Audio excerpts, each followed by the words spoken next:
હું આપને ગુજરાતની જનતા વચ્ચે કહેવા માંગુ છું કે દેશના પ્રધાનમંત્રીની હાજરીમાં ગુજરાતના નાયબ મુખ્યમંત્રી એ જમીર અને ખમીર ગુમાવી ચૂકેલા નાયબ મુખ્યમંત્રી એની હિંમત નહોતી કે ગુજરાતની વાસ્તવિક પરિસ્થિતિ પ્રધાનમંત્રીના મોઢા ઉપર કહેવાની.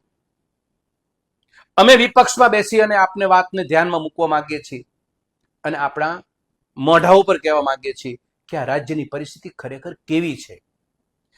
દીકરીઓ ઉપર જે દુષ્કર્મના કેસો થાય છે એના છેલ્લા 3 વર્ષની અંદર 400 ગણો વધારો. આ દેશની અંદર રોજના 86 મહિલાઓ ઉપર બલાત્કાર થાય છે.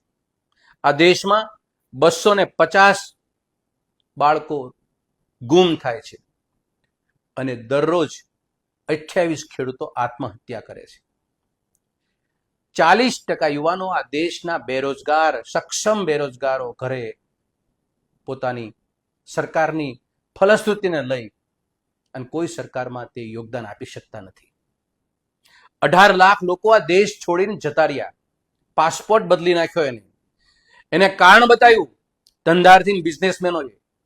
કાગળ ઉપર કારણ બતાવ્યું છે. દેશની સરકારને કીધું છે કે આ દેશમાં જાસૂસી થાય છે. આ દેશ બોલે છે, સરકાર બોલે છે, એની ક્રેડિબિલિટી નથી.